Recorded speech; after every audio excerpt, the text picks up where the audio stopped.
Hello, everybody, and welcome to Boss Talks. This is episode 51. I have a great guest today, Lindsey Holland. She is an independent consultant. She's been in the industry for, over 15 years. She's worked both on the property management side in student housing and conventional, and then took her experience over to the PropTech side of things as a supplier partner, and has worked for various companies, some of them as a customer experience consultant or person in that particular role, and companies like Home Me, Apartments for Rent, Lease Lock, Landing, and then currently just working as a fractional CCO. So really excited to have her and to have you here. So let's bring her to the show. Lindsey, thanks for being here. Hey, what's up? Oh, just another day, another technical glitch. If we didn't have perseverance, we wouldn't be here. So It's true. And you just got to roll with it. Keep a good attitude, we're power rolling through. I mean, I had my technical glitches. We rescheduled due to some personal glitches on your end, which you can by all means talk about it if you want to. I mean, got to laugh at life a little bit sometimes when we're dealt weird interactions and things. But there were we'll just say there were a lot of obstacles to getting here today. There was a lot of obstacles. It wasn't easy. Oh my goodness! But I'm glad to be here. Actually, shout out to you, Evan. Like the community that you built, the community that is Community Boss. Like behind the scenes, I know that people don't really get to see it, but the LinkedIn channels, the offline stuff, the website, all the editing and the preparing, it's a big deal. So we appreciate you for putting all of us together, this community, and a lot of us are friends, but just didn't have a forum. And so it's been really cool to be a part of.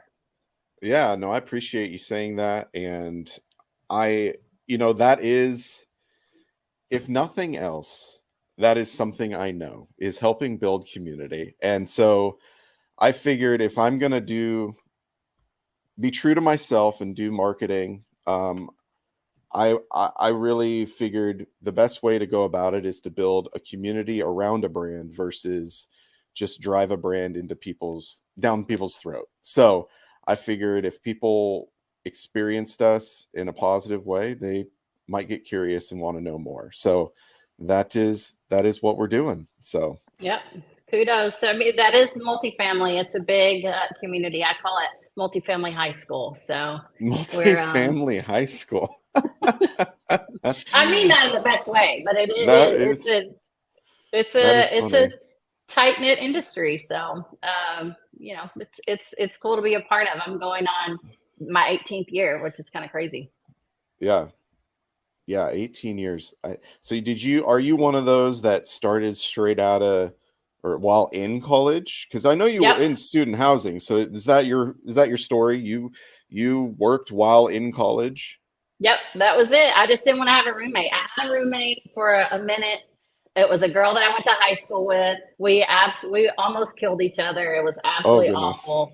But I couldn't afford to live by myself. I'm just like a broke college kid. And so the apartment community that we lived in was like, well, we'll give you free rent if you just work on the weekends. And the rest is history. That's a lot of our stories. I don't think anybody sets out like, I'm going to work in multifamily, but it's once you get into it, you can't get out. It's a very, very special industry. It has unique challenges. We have unique tech stack and software, and there's a lot of opportunity here from on the operator side or on the supplier side, and it's a great.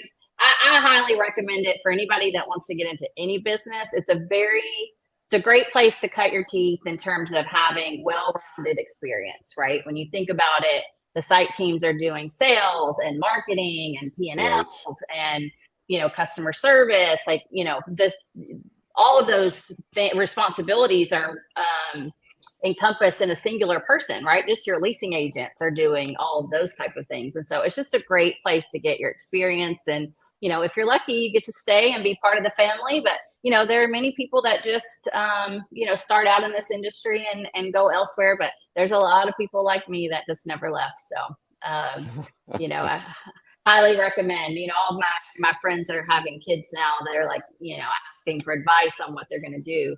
I always say multifamily is a great place to start, and you can figure out, I really liked the sales part of it, or maybe I liked back office, and there's a different, I liked this path. It's just you get a breadth of experience in this industry. Right.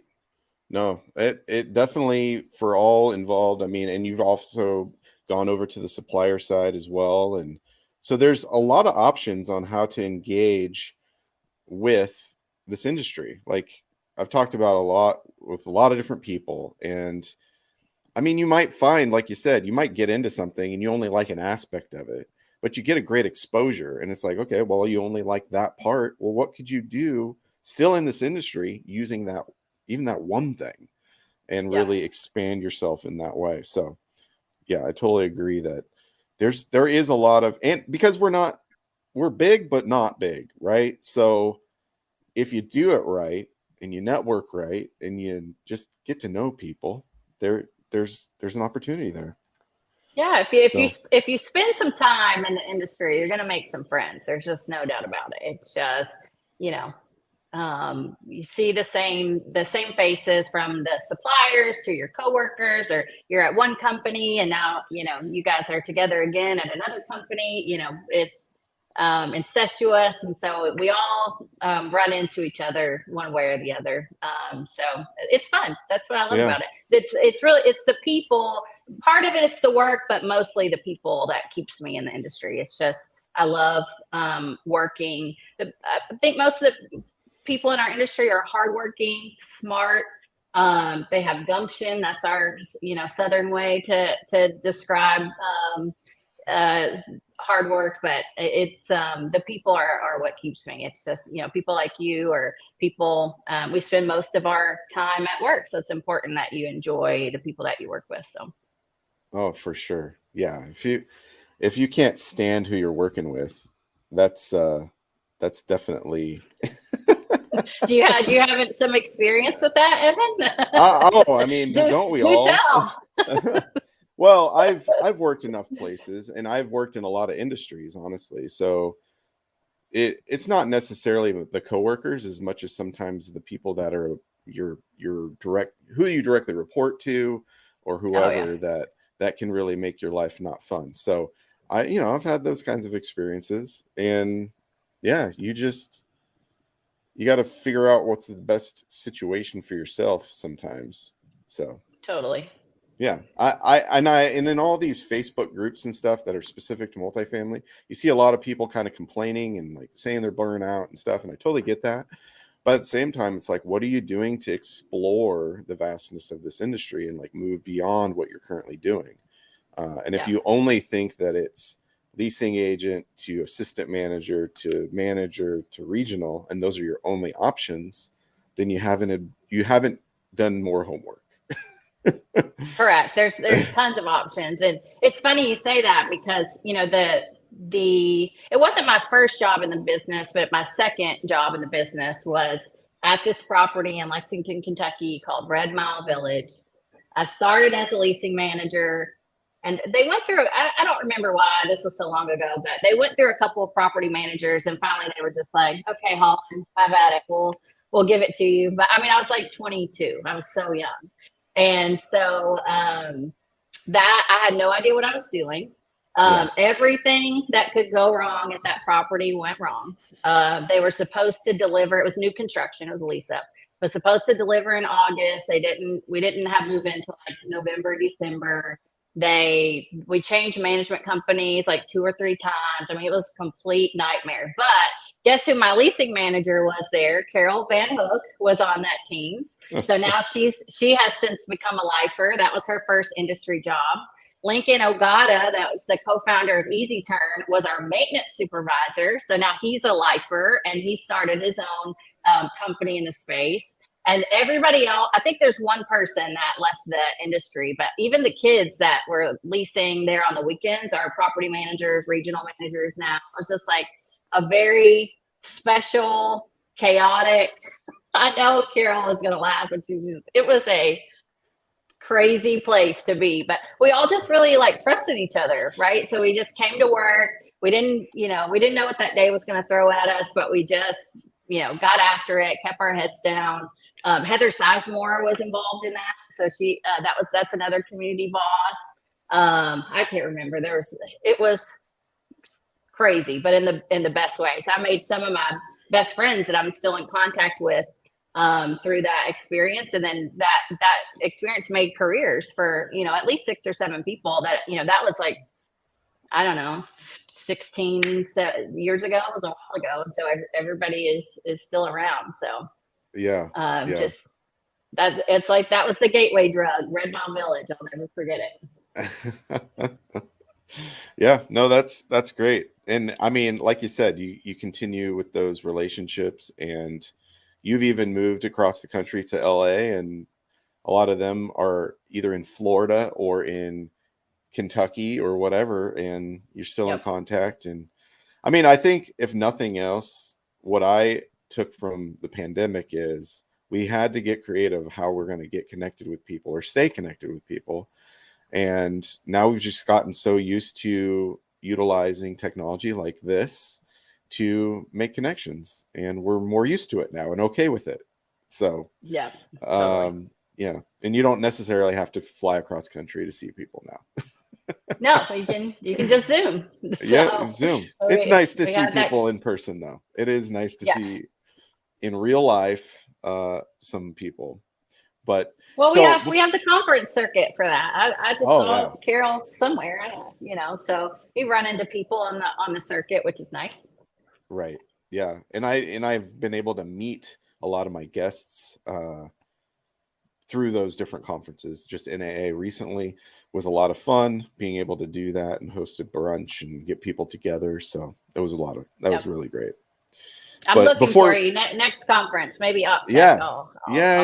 I'll be at PropTech. So I don't know that Perfect. we're doing any kind of big event or anything, but at least I'll be there.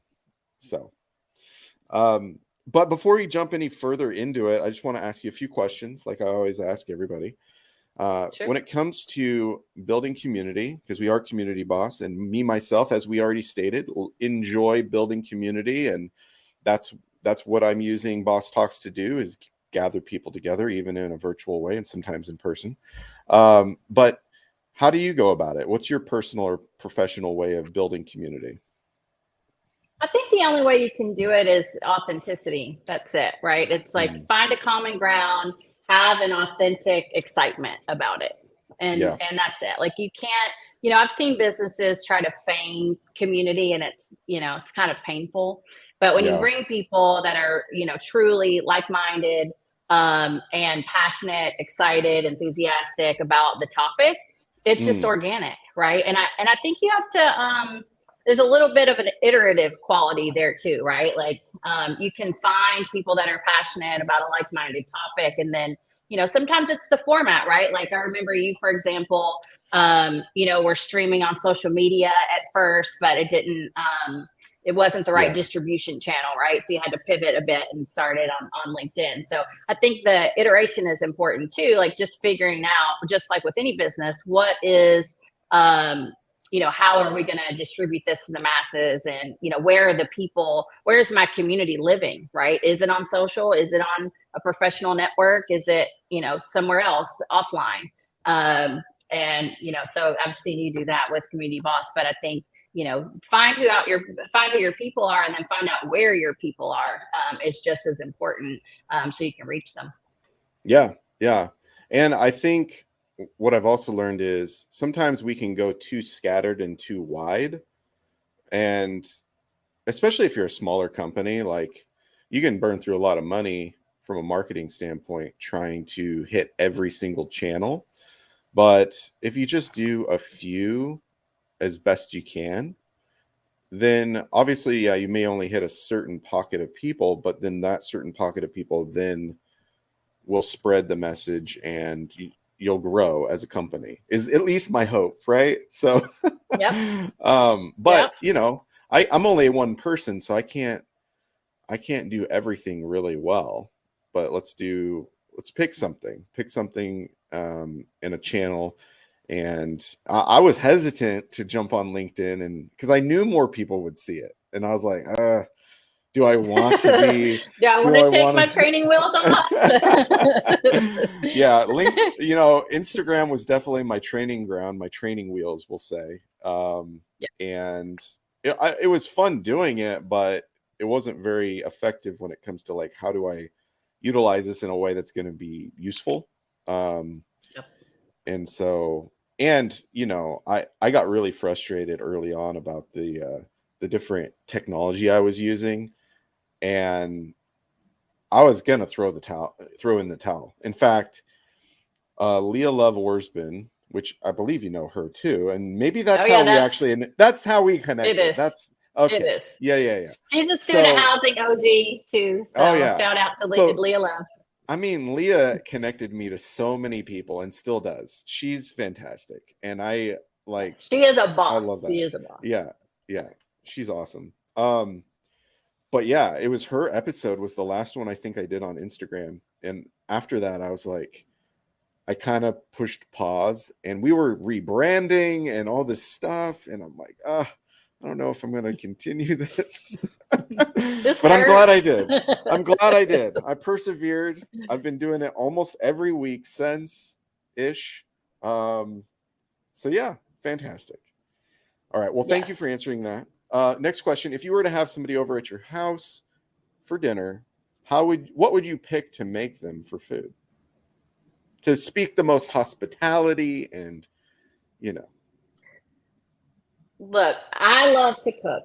So, and I love to cook things that I've never made before. So when I have people come to my house, it's usually guest choice, right? So just tell me what your favorite dish is. I don't care if it's for a restaurant. I don't care how complicated it is. I don't care if it's your mom's recipe. Just give me the meal. And I find pleasure in like doing something for the first time that I've never done before. So it's kind of like my thing, like lease ups, you're kind of like starting something new companies, you're starting recipes, same thing. Like I just want to start something from scratch I've never done before, and that's the meal. So wine has to be included, good music has to be included, and then the guest brings the recipe. Yeah. So you would stick your neck out there and try to make a dish you've never eaten before for somebody that it's like their mom's secret recipe or whatever, and you have enough confidence that you're going to make that recipe in a way that they're going to enjoy it. Look, I have about a 50% success rate. I didn't say I was telling you what I enjoy doing. I didn't say I was good at it, but I enjoy trying, right? Like at least 50% of there's takeout right around the corner. If it doesn't work out, they have a Popeyes down the street and whatever else. So, you know, we're going to eat regardless. But, you know, that's part of the surprise. It's like, you know, am I going to pull it off or not? But I'm dead serious. I usually let the guests make the menu. Oh, that's fun. All right. Well, good to know. If I'm ever in your neighborhood. If they're a really good friend, they'll troll me by doing something where the ingredients are really hard to get. So I'm like running all over town to like the Vietnamese spot and this, you know, like having to get very specific things. But most of the time it's easy.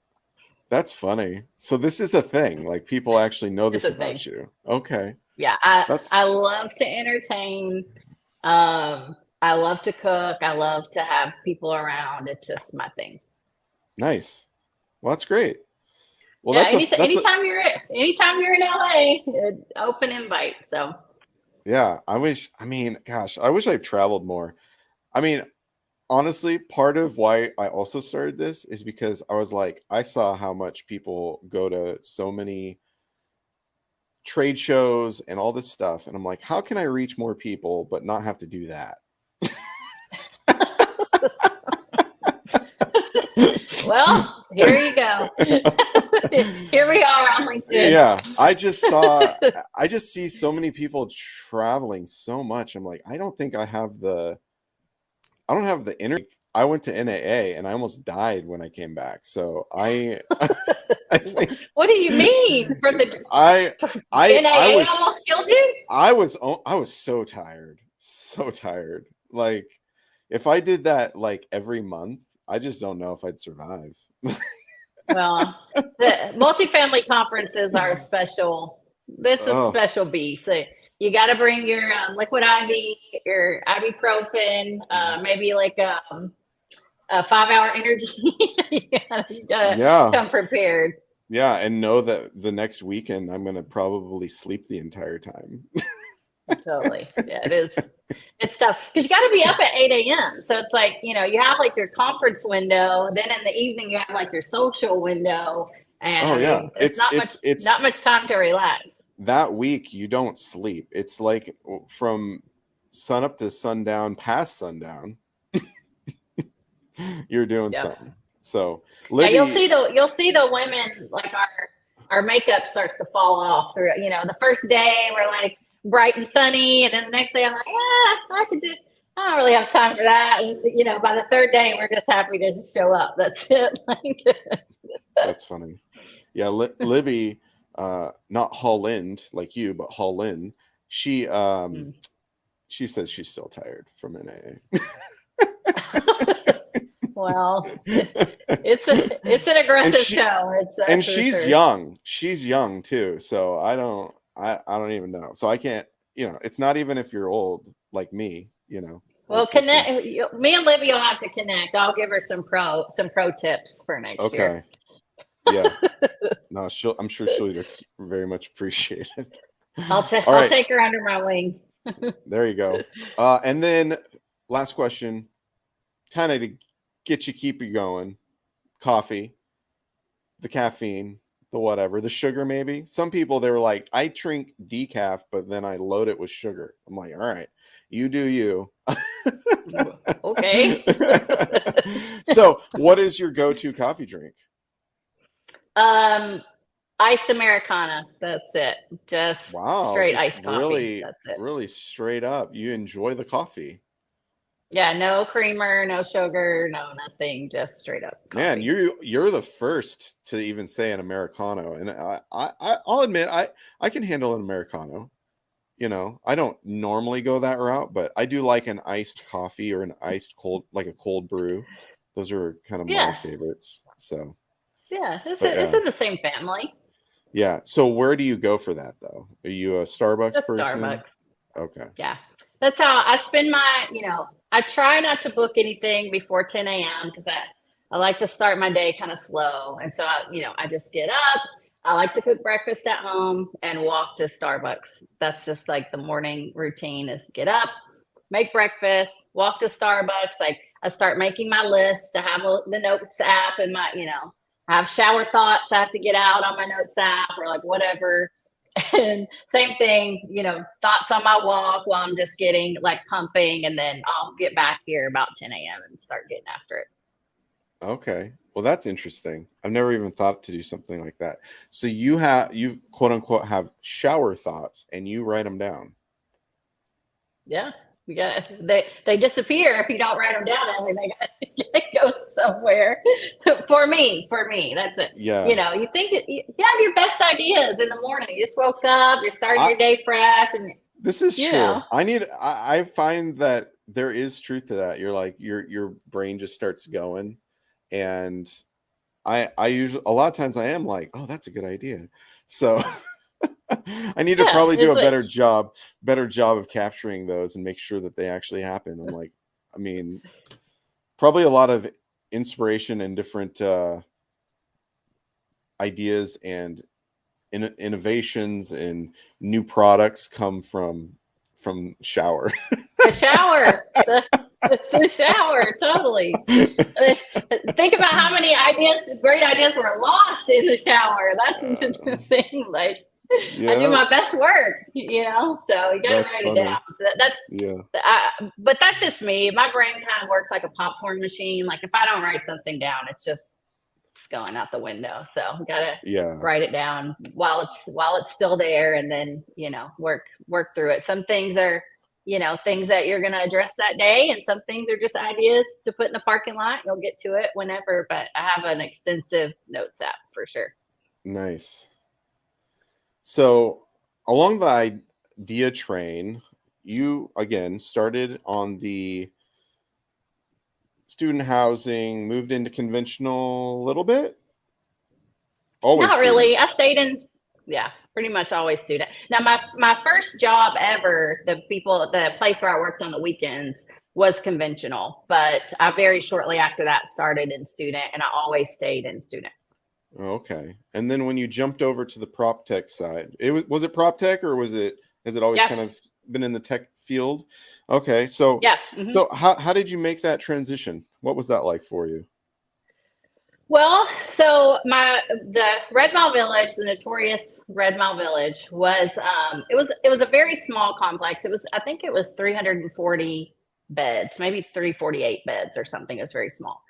Fast forward, 8 or 9 years later, I was managing an apartment community called the Lorenzo at USC that was about 4,500 beds. And so much bigger, obviously. And along the way from that project, my first project to my last project, I had a list of ideas or, things that if I could build it, they would solve a big problem for me or for the industry, or things that I was seeing. And I pitched one to a friend who happened to be in the tech space. He has a company. His name's Mark Douglas. He's a CEO of a company called Mountain. Mountain does connected TV. They're very big in the ad tech connected TV advertising space, and he loved the idea, and we went out and raised money and started a company. So that was kind of my first that was my first adventure into the PropTech side. In 2015 we went and raised venture capital to start this company, and we did that for 3 years. Nice. And what was that called? Homie. It was called Homie. Yeah, Homie reversed the process of renting an apartment by making the application the first step of the process instead of the last step of the process. So a renter would download our app, they would fill out an application, and then they would see the communities where they were already pre-approved to rent based on their credit and their income and things like that. So we flipped the process. When you rent an apartment, you go searching, you found like the perfect place, you hand them your application, and then there's this anxiety where you're like, ooh, I hope I get in. Or, there's not a lot of transparency because it's algorithm based. There's not a lot of transparency into like how, whether you would be approved or not, or whether you have to pay an additional deposit or not. And so we were seeking to remove that friction by making it the first step in the process instead of the last. And so we built a company around that, and that was my first foray into PropTech. That's cool. That's actually a really great idea. Good job. If you think about it, like when you go get pre-approved to buy a house, right? Like there's a whole process of that. No different. It's like you don't want to go and then get denied in the middle of the process. So same, you're trying to quickly buy we were mostly interested in the data. Like you get so much data up front about, who's in the market and looking, what do their profiles look like in terms of like, how much money are they spending in the market, and what areas are they looking to live. And, you're getting all that at the beginning of someone's search instead of at the end of someone's search. We wanted to really leverage that to build a better experience to help people find the right place to live, because we're getting, a lot of rich data up front. And so that's really, what spurred the idea, is just a passion for wanting to make the experience better. And it taught me a lot. I mean, he was an amazing mentor for me. We were building something from the ground up. I think, we eventually ran out of money and we closed down the company, but, so there's that, but, there's a lot of experience that comes from failure, and it really, served me well. But, we had 1 million or so downloads before it was all over. combined throughout the 3 years. And so it wasn't a small company. We had a lot of social proof and a lot of proof from the market that it's something that renters wanted. But marketplace businesses are very, very hard to pull off. You have to acquire properties to advertise on the app. You have to acquire renters, which is very expensive on the other side of the business.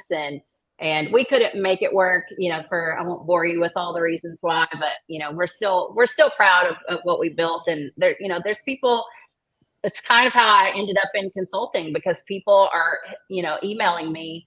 I get emails every week. They're like, hey, I have an idea, or hey, where's homie? Or, hey, can you help me with this? And so, I wouldn't give up the experience for anything.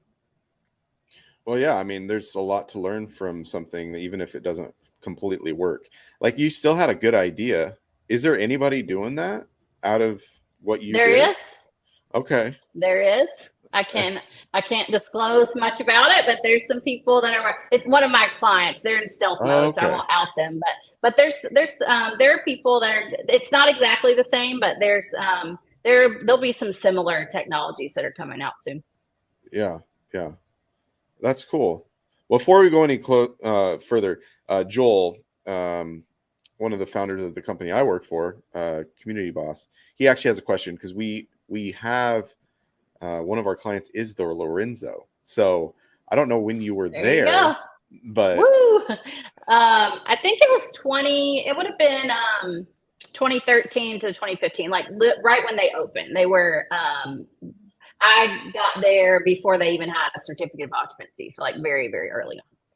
Oh, okay. Yeah, they probably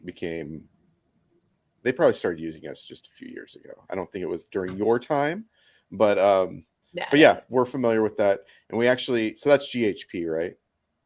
Yeah. Mm-hmm. Yeah. So we have a number of their communities in our portfolio, actually. So so I lived at the Piero and I worked at the Lorenzo. Okay. So the GHP was life for a while. It's a great company too.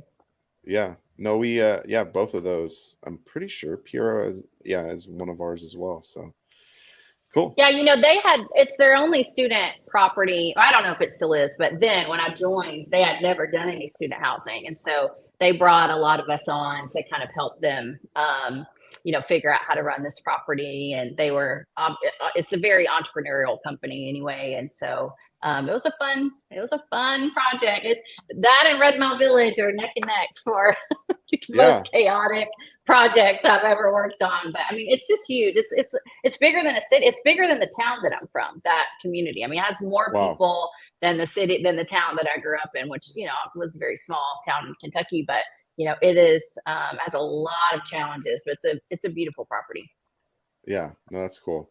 Yeah, they've been a good company to work with. They've been kind of a guinea pig, in the sense that they've jumped in with some of our early tech and ideas, and they've been like, yeah, we'll try it. So it's kind of cool that they are like that. They have that mindset of oh, totally. Juana, that runs a show there, is like super sharp, and I'm not surprised to hear that. So they're good people over there.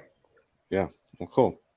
Well, and you just started to talk about the fact that you're working with some companies that are in stealth mode. To be honest, when you put this down on the sheet, I did not know what you meant. So, all right.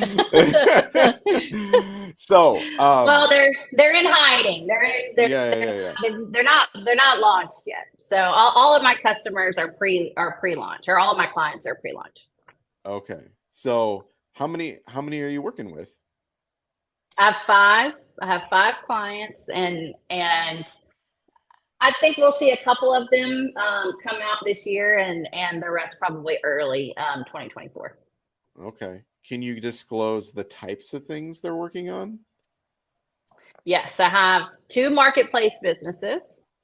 I have marketplace business is like an ILS type. One of them will be similar to Homey, and there's another company that they won't compete against each other, but it's similar. They're in searching, trying to make it easier for renters to search and find the right apartment. So marketing in the ILS space. I have one that's maintenance and turn related. And I have one that's AI related. So they're going to be working on fintech, the financial aspect of managing an apartment, from how we can use data to automate some of the financial decisions at a property. Really, and they're focused on using people for experiences and automation for transactions. And there's a lot of opportunity, I think, in our space to automate things and make it easier for the site teams to focus on relationships with their customer rather than just tedious tasks. And so they're working on that. So I'm very excited to see the rollout for all of them. And my involvement really is just helping companies that don't have a lot of domain experience to learn our industry. Like we basically retrofit their product for multifamily, right? Like let's just say you're starting an insurance company, like in multifamily. You're not really starting an insurance company. You're starting an insurance company with multifamily features, right? You want to, we have very specific needs. We have very specific software. We have so I help them, retrofit their product so that it's very easy for multifamily customers to use. And to ensure, that we're taking away something from the properties, not adding to, right? I think we're seeing that a lot in, the supplier space, is that the site teams are using so many solutions and they're all disjointed. It hurts more than it helps. And we're seeing a lot of operators use that, in evaluating whether they want to roll something out. This is adding to our plate or taking away. So we're really looking at it through that lens, making sure that it's, our customers at multifamily operators enjoy using this software and it really does solve a problem for them. And then the second part is just kind of the go-to-market plan. Once we kind of figure out what product market fit is, how do we take this to the market? What are the channels that we're going to use? How are we going to socialize this? Who are our early adopters, beta customers? And so those are the two things that I really focus on. Nice. Well, that's great. I mean, like you said, when you don't have any experience in the space, you could be building something that you think is a wonderful idea. And it is a good idea, but it is. Is it a good idea for this space? Or will you make it through multifamily high school? That is the question. Right. Is it going to pass the multifamily high school test? I don't know. So that's what we're doing is, we're packaging it up, so the solution can assimilate into multifamily high school and, hopefully graduate, at some point. But it's fun. I really love to build, I mentioned it earlier, but, everything I've ever done in my career has had some element of like building from scratch. And so this has been very rewarding because I'm not just working on one thing. I'm working on several different things and as those companies mature, I'm picking up other new ones that are getting in the space. And so it's been really fun. Nice. And so what's your advice to people that may want to launch a new product? In multifamily, you need to figure out the space. We can't, just as you alluded to, just a good idea is not enough. We really, our industry has specific needs. They have specific, operational protocols. They have certain, we have specific business drivers, which for most of our customers is NOI. Like, you really need to learn the business because, just because you rented an apartment once and had a good idea in the shower does not make a company. So, there's more to it. And so, my advice is to have reverence for this industry. And at the end of the day, it's in the businesses, it's in their best interest, right? Like, you don't want to, you're going to burn through a lot of cash learning the industry if you don't make an effort to, recruit somebody on your team, get an advisor that can help you navigate that, which I did. Lisa Troyzine and Kate Good were my advisors at Homey. They helped me figure out how, to get socialize the solution through multifamily, which we did. And, thankful for that to wonderful mentors and advisors. If you're starting a company, those are two other great advisors that are great at making introductions and giving great advice. But my advice would be, if you don't have someone already, to figure out how to get a domain expert on your team to help you in the early days, right? Like, I think that the need for that diminishes over time, but when you're first starting out and cash is important, your pre-revenue, you probably need somebody on your team to help in that way. Yeah. Well, I mean, and there could be a need for it at other stages too, but I guess it just depends on how you're structured and how you're growing. Like us as a company, we're a little different in the sense of we never took any venture capital. We just have grown at a clip that was, I guess, comfortable and doable. And so we've been healthy in doing it that way, and eventually became 100% this solution that we currently call Community Boss, and the three that fall under it. But yeah, there's a lot of people that they got to figure it out quick because they'll run out of money. I'm here to tell you, it will. Amen. It will happen. Yeah. What's the biggest thing in your mind that you spend money on when it comes to a PropTech company in the early stages? Advertising.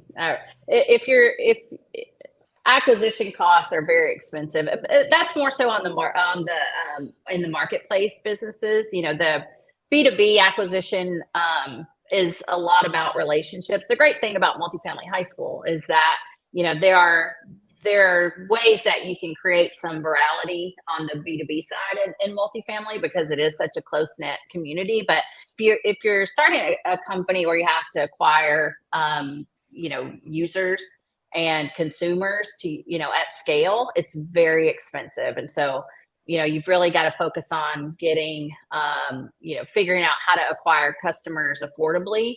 And you really need somebody with experience to do that. It's not the way that, if you're doing direct response on Google or Facebook or, or Meta, wherever, it takes someone with the experience. It's not a skill that you can just Google and figure out quickly. Like, you really need, some deep domain experience in that area to do it well. So that's the most. That and payroll obviously are both very expensive. So if you can keep your headcount low as long as possible, if you can figure out how to acquire customers affordably, those would be the first two big rocks to move, I'd say. Yeah, for sure. So what would you do first? Obviously, you got to create the product. That's probably first. But after you've done that and you're in stealth mode, at what stage of stealth mode do you start formulating the marketing plan and get and launch that? Like where you guys are at in your, I guess, iteration of figuring out these 5 companies that you're in stealth mode with. At what point do you go, okay, we're ready to launch?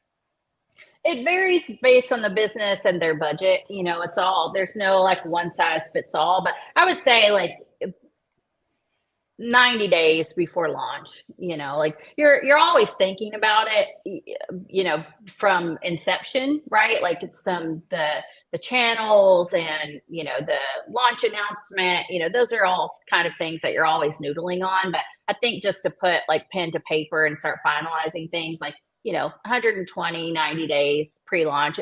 Sometimes it depends, if a conference is one of the things that you're going to have in your toolbox, to make an announcement or go to, sometimes you have to prepare, you have to get your booth reserved and things a year in advance sometimes. Mm-hmm. So, it just depends, but, the earlier you can plan, the better, obviously. But yeah, at a minimum, you need 90 days preparation, I'd say. Yeah. And you're probably starting to have those side conversations before you publicly launch, that those people that are influential, put it in their ear, get them kind of knowing about it and all that. Yeah. Everybody that I'm working with now will at least do a private launch before they do a public launch. So you've got a couple of customers that you're testing things with, and those customers inevitably have told some people like, hey, I'm doing this, stealth mode thing. I'm not supposed to talk about it, but I'm talking about it anyway, type of thing. And, so the word gets out. People start with, again, very small industry. And so, the word gets out kind of organically, but the goal is really to just, you have all this planning, you have all these thoughts, these ideas and, their product, but you've got to test whether all of this effort that you've made to put this program together will actually work or not. So you'll take a couple of customers that are used to being early adopters. They want to raise their hand to be an early adopter, and meaning like they know there's going to be some bumps in the road and they're signing up to iron those out with you. And doing that in a small setting that's contained with just a couple of key customers. Usually we'll try to do one customer on Yardi, a customer on RealPage, a customer on Entrata, right? So you've covered your bases in terms of software systems, but get a private beta going, and then once you've have sign off on those, then doing the public launch. So sometimes the goalpost moves a little bit based on what happens, the launch goalpost, so to speak, based on how well the beta goes. You might have to delay launch while you fix some things. You just never know. So you just mentioned it. Do you, as a part of your early stage in development and getting ready to launch, you make sure you're integrated with Yardi and Entrata and RealPage and maybe some others? Oh yeah, the customers demand it. I mean, you might have been able to get away. At least on the products that I'm working on, maybe not every product requires that. There's heavier lifts for different products, but everything that I'm working on does require an integration. Yeah.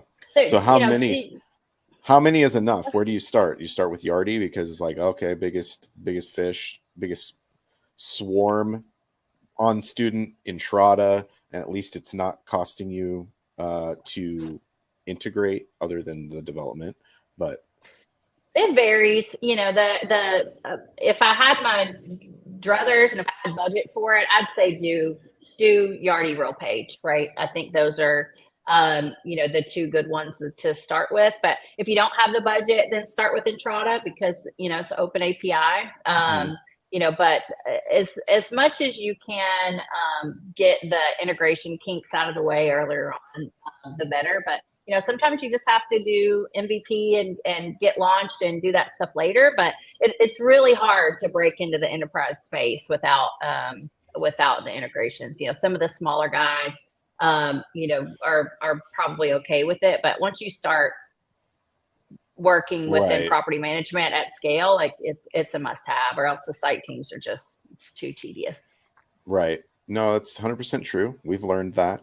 We've jumped in and we've got 2 integrations done with RealPage and Entrata, working on Yardi, and then others will follow. But we didn't start that way, but we also didn't start we started slow. We developed the product first, and then over time have discovered, hey, yeah, we need those. Yeah. Well, no, I'll tell you, I actually had a customer that I had to drop. It's the only customer I've ever dropped because part of the operationally getting their solution to work, they had to get information from the property. They didn't want to do an integration. So their solution to that was they just wanted to call properties all day long on the phone and ask them questions. What? And they weren't open to do it, otherwise, and it was wild. It was just like, hey, guys, this isn't, you might get some customers, but you're going to lose a lot of customers because they actually don't like using your product because it requires their phones ringing like a call center all day long. It just doesn't work like that. And we just couldn't see eye to eye on it. So we just had to part ways. Yeah, they definitely didn't know the industry. No. And they wanted to torture themselves. I mean, can you imagine those property managers were probably giving them hell all day. Like, you again? Why are you calling me? It's crazy. What's funny is that's literally what ALN does, right? Like, they call properties to get their data. I'm like, oh my gosh. Like, I can't even imagine. And can you imagine if all of us were just that lazy. We're just going to call properties all day to just like get, it's just, life doesn't, it's not.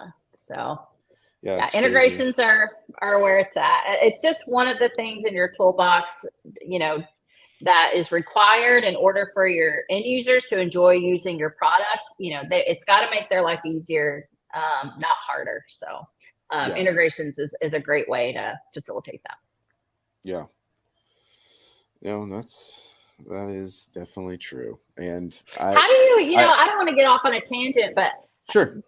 When I was on the operator side, there really was no support for parking in property management integrations. Has that changed at all? What do you mean by support? Like what? Because you guys, there's no map that you can pull from their property management software that has the parking spaces, or I guess you can have there's a report of the numbers and the people or the units that are assigned to those, but spatially, where those things are located, and is that stuff housed in the property management software now? It's housed because we build it. Okay, got it. Great, love that. Our shower thought. Look into Parking Boss. Got it. Well, so yeah, it's a need. To if I can share, I mean, it's my show, but I don't want to take your time. No, go ahead. I'm curious. So we had iterations, right? We had guest parking management was our starting point. Then we added residential parking management. And then at some point we added a smart map just for parking management. So we've been doing that, as Joel's saying right here, since 2017. And Lorenzo was our first customer. So there you go. And the Lorenzo nobody needed it more than the Lorenzo. Their parking situation is wild. So I'm going to share that actually. There you go. So you were actually, in a way, a part of our story. I guarantee you it was Juana, but I can't take any credit for that. But the Lorenzo is definitely a special project. Yeah. So we have a map, and it's getting smarter every day. It really literally is, where we show the availability of each space, and you can actually monetize spaces. You can say, hey, this space is worth this amount of money, and I'm going to rent it out as a premium space, or whatever, however you want to do it. But it tells you whether or not they're assigned to people or whatever, all the things. So you guys are filling the gaps the things that don't exist in the property management software. You guys are enhancing the parking technology in that way that probably doesn't exist in their property management system. Absolutely. We do it all, Lindsay. Look, it is much needed. I mean, parking has just been one of the last things that we've, automated, right? It's at a lot of these communities, it's just an afterthought, right? You're just worried about getting people moved in the door and heads on beds. And then you're like, wait, we had a parking. we have such a 4,000 parking spots. Well, like Joel just said, 2,000 space garage the Lorenzo has. So that's a lot of cars. Crazy. And then you don't there's all the things you don't know who they belong to. You don't have an easy way to check. Think about all and their students. There's 4,000 students that live in that community. Think about how many guests they have, and they have a valet situation. There's a lot going on over there. Yeah. Yep. So we definitely help you. So it's too bad you didn't have it when you were over there, but it's there now. It really truly is too bad, but that's cool. Yeah, if you're ever in LA, I highly recommend. Obviously call me, I'll take you over there. But if not, you should definitely check it out. It's very interesting community to see. They have a Bellagio fountain. It's crazy. Yeah, all their communities are very interesting. They have an interesting architecture. They're not just a modern community. No, they're Roman whatever, or correct. Yeah, no, it's wild. Yeah.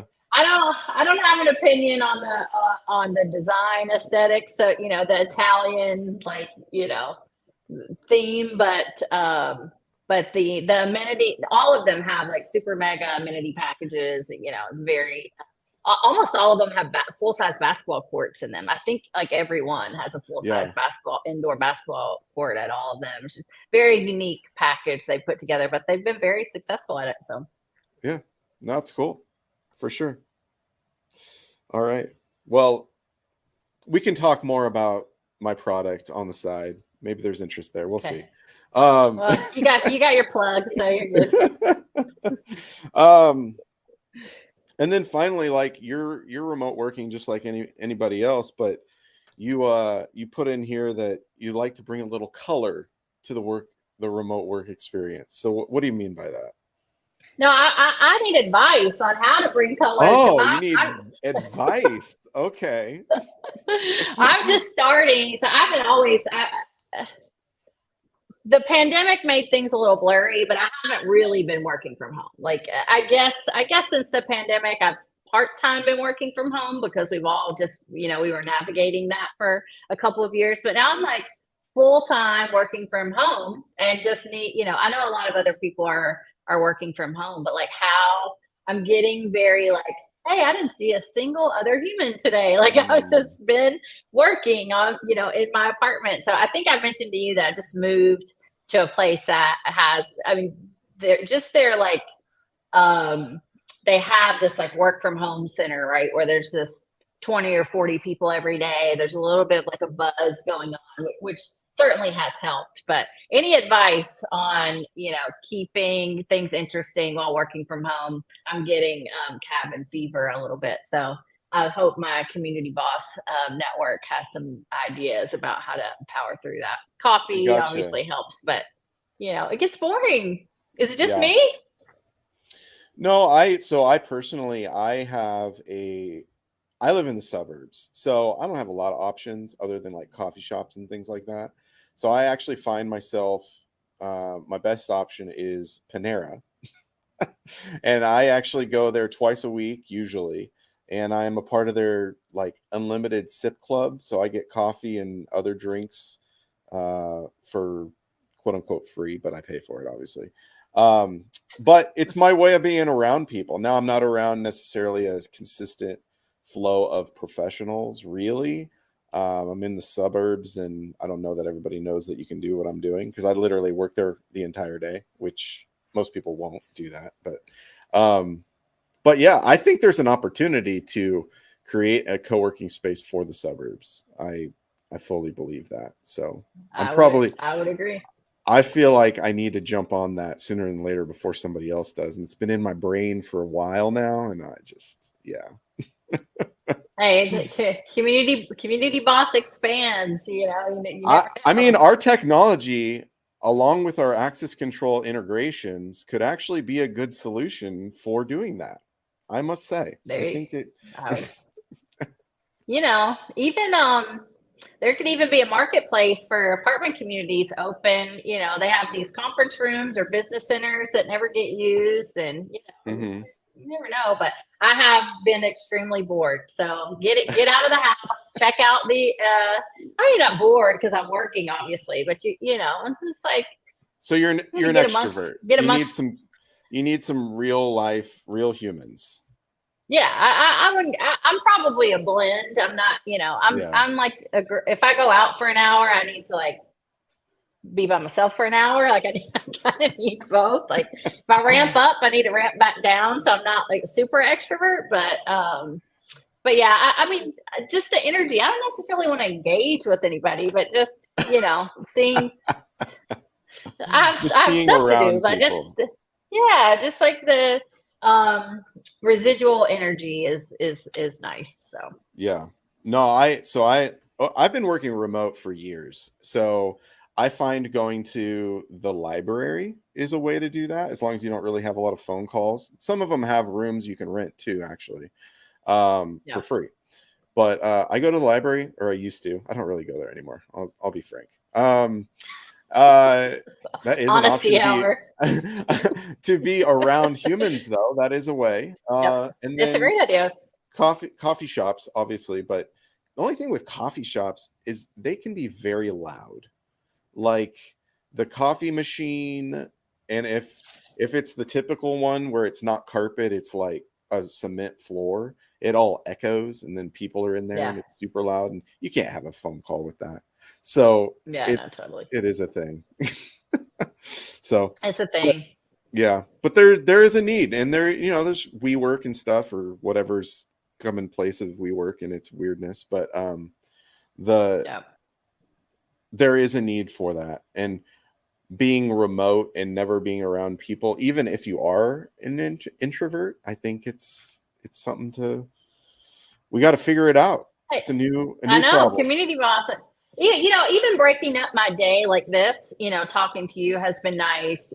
Having Zoom calls with customers is nice, but I don't have a Zoom call every day. So we'll spitball on the side, but yeah, just looking for ways to, even remotely, like break up my day, because it gets monotonous at home every day. If you need somebody to talk to ever, just give me a ring. I'll text you. Yeah. I like talking ideas and stuff. So, if you want to bounce something off somebody, right, I'm here for you. We'll do it. We will do it. Well, thank you so much, Lindsey, for jumping on, even in the wake of your we haven't even said what it was, but the stuff that happened in the midst of 4th of July. And we had to reschedule, but I appreciate everybody that jumped on even still. And then we had a glitch with the event itself. Don't know how that happened, but we made it work. We're here. We finished. We'll get it out there. Strong. We'll get there to the masses. I got to make sure Carol Van Hook sees this, or whoever else I shouted out. Leah Love, all the peeps. So yeah, be sure to share it with them now. It's recorded immediately following. You can share it with whomever you please. So be sure to do that. Okay. But thank you, Lindsey, again. And for anybody else that wants to be a guest on Boss Talks, it is a platform where I open it up to, everybody. So if you have a passion to share and interesting things to talk about, I want to have you as a guest. So reach out to me and let's do it. But until next week, it's been Boss Talks 51 with Lindsey, and we'll see you next week. Thanks a lot. Bye.